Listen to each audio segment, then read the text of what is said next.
necessary, end quote.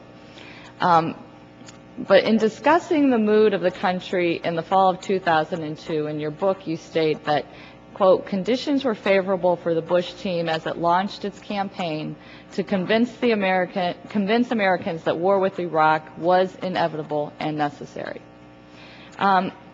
We know you have come to a conclusion that the war was not necessary. Did the war become inevitable under this administration? And if so, when? Yeah, I believe so, because the president left himself no wiggle room. I don't think it was reasonable to conclude that Saddam Hussein was ever going to come fully clean. Then the only other option that the president left him was we were going to use military action to remove his regime from power. And certainly the whole laying out of the marketing campaign was aimed in moving it in that direction as well. Okay, and I want to talk to you more about that marketing campaign and sort of this momentum that was gaining.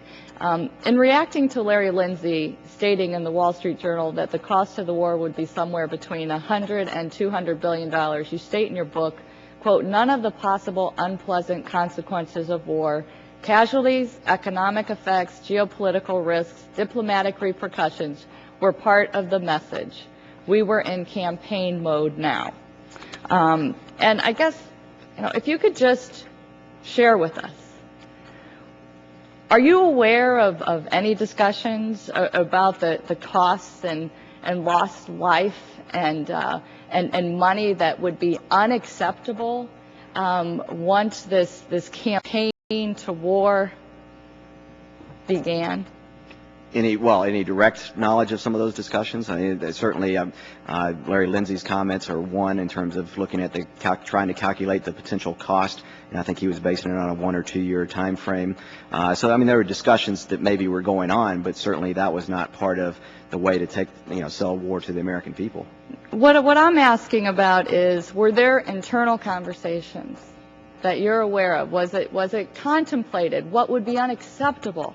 Loss of life, or what would be unacceptable as the cost of war in a monetary sense? Did you hear those discussions? Was that part of No, what I mean, at the time in the build-up, were? remember, I was deputy press secretary, so I filled in at time for time and participated in some meetings, but in terms of those war discussions, that would have been in the National Security Council meetings that I did not participate in at that time. Okay. Did you ever become aware of any of those discussions along the way, throughout the course of the war? Well, I mean, I referenced Larry Lindsey's comments, but, right. it was not something that was emphasized or stressed around the White House, or that I ever remember coming up in terms of some of the discussions about how to take the nation, or how to make the case to the nation. Okay, not about making the case to the nation, but did you ever hear any concern expressed about what would be an unacceptable loss of life as No, I can't say that I had any direct conversations on that. Okay. And you also state that Vice President Cheney, quote, might well have viewed the removal of Saddam Hussein as an opportunity to give America more influence over Iraq's oil reserves, thereby benefiting our national and economic security. Now, of course, today in the Washington Post we see an article that's entitled, Big Oil Firms Ready to Sign Agreements with Iraq. And in part, June 19th, Iraq is preparing to award contracts to several Western energy companies to help develop its vast oil resources. The article goes on and states U.S.-based ExxonMobil and Chevron, Royal Dutch Shell, France's Total, and British oil company BP will secure the biggest contracts.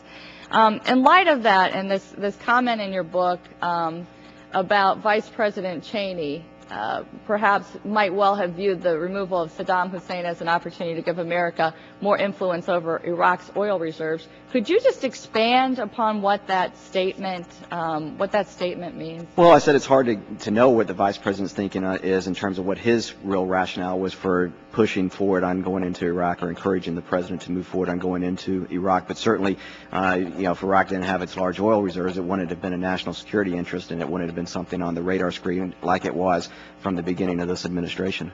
Okay, was there anything specific, or what would make you make that statement, though? That's sort of a general answer, and is there anything more specific? Based on my knowledge of the people at the White House and the workings within the White House, that would be how I would make that statement. Okay. And the Vice President's involvement certainly in energy issues.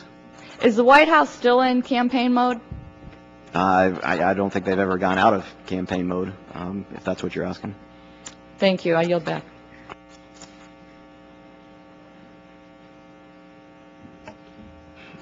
Brad Sherman of California Intellectual Property Subcommittee, and I'm pleased to recognize